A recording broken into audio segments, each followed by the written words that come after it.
Chrissy Swan Show. So Harry Potter themed clickbait coming up next for you on the Chrissy Swan Show on Nova. Chrissy's clickbait. How many of the Harry Potter films have you seen? All of them.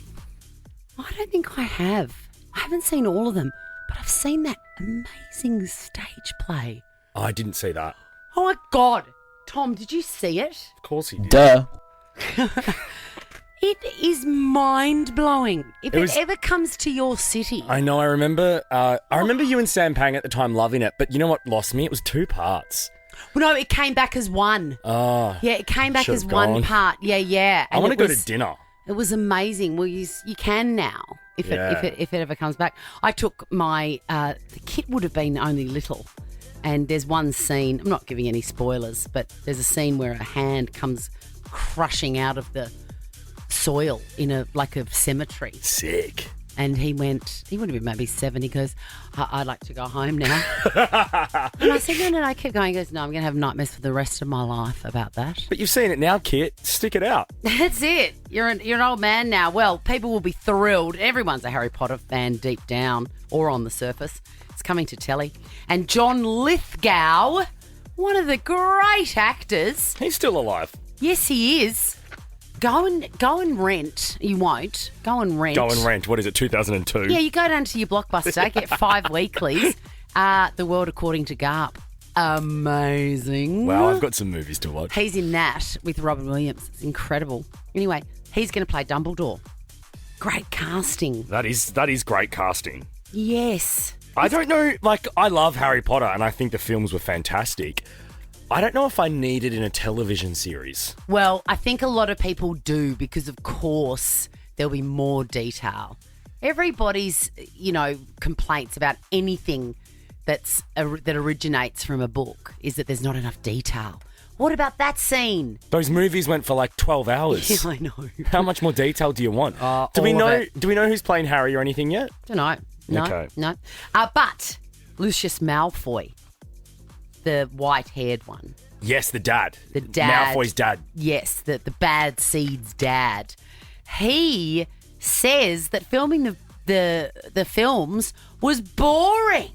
It's a terrible confession to make. They weren't that much fun to make. It's quite boring making big special effects films. However, the pleasures all come afterwards, and I see and meet people for whom their lives were changed by it, and still people are reading it and sharing it with their children. Some people saying their lives were saved by it, and I believe them. I'm sorry, but whatever borough that accent is from is my jam. Is it? I just had a physical reaction. You haven't had one of those for years. God, I'm alive still. Oh, should we listen again? Play it again. It's a terrible confession to make. They weren't that much fun to make. It's quite boring making big special effects films. However, the pleasures all come afterwards, and I see and meet people for whom their lives were changed by it, and still people are reading it and sharing it with their children. Some people saying their lives were saved by it, and I believe them. He could be as mean to me as he liked. He's the most objectionable person, and I would forgive it all if he could just speak to me. In good news for you, I know you haven't watched it yet. No. He stars in The White Lotus Season 3 as the kind of hot, angry dad, the shifty dad. And you are going to love his character. You're going to love him in it. He looks so different in that because I really only know him as Lucius Malfoy. Yeah. He looks like a normal person. For some reason, I sort of assumed that he had that long white hair, and that was who he looked like. The Chrissy Swan Show. The Chrissy Swan Show. Let's be quick about this. Let's go clickbaiting. Chrissy's clickbait. We've been speaking a lot about Fire Festival this week because it is coming back, Fire Festival 2.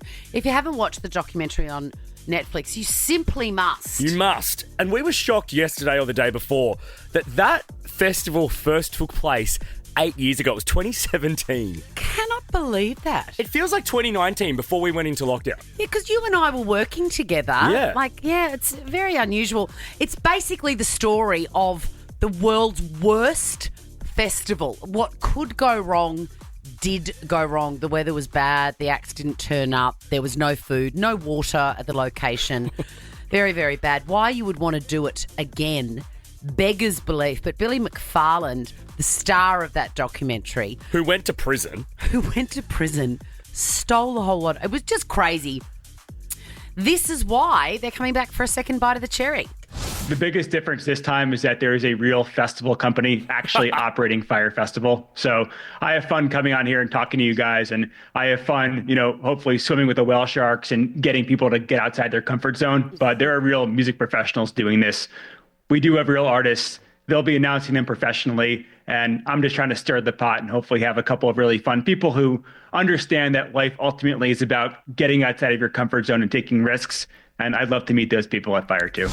Who in their right mind would sign on to A, go to Fire Festival, or B, be a headliner there? I would low-key want to go. I'm shocked that I'm saying this, but I was just thinking that during him speaking. A, I just would love to know how it's changed, what it's like. And B, I think a lot of people would love to go hoping they're going to get on a Netflix doco. Like, it's a pretty amazing life story to have. It's pretty extraordinary. Do you like festivals in general? Hate them.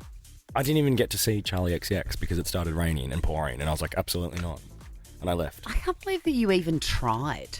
Well, you didn't know that about yourself. Well, and I'm such a weather dude too. I live on my Weather Zone app, and I did not see the forecast or check the radar. Most unusual. Travis Kelce has said that his own queen, Taylor Swift, is mending his broken heart after the Super Bowl trampling. Do you listen to sad music when you're depressed, or do you listen to happy music? Jason, the only way you can find yourself in the light is to find yourself in the dark first. I listen to music that is very telling of my mood. I just listen to Taylor's music. She has something for everything. She does have something for everything, but Travis, tell us what you're listening to when you're sad. That's what we want to know. Yeah, we would have loved a name of a song there, hey. I want the tracks. What do you think it would be listening to? It's not going to be anything from Folklore, Evermore, or like Deep Tay-Tay. Could be coulda, woulda, shoulda. Like that's the whole regret thing after the Super Bowl or whatever. Maybe. I think it'll be something basic from 1989 or Reputation. Like he's probably listening to Delicate because he feels delicate. Maybe. What do you listen to? Marjorie's very sad. It's about her grandmother who passed away. Really sad. Sometimes, I'm singing this at home and I get all choked up and my kids flee the room. They go, she's bloody doing it again. She's doing it She's again. doing it again. She's being an idiot. What do you think when I'm feeling sad? Let's see if you can guess this. What my go-to song would be? All Too Well? No, it's obviously not Taylor. Oh, God, sorry. I thought we were talking Taylor. No, just in life. Oh, I'm not interested if it's not Taylor. No. A sad song. Oh, something Fred again? No, that's Happy. Who else do I love? Billie Eilish? Yeah. Oh, God. That one where you die. Yeah. That's it.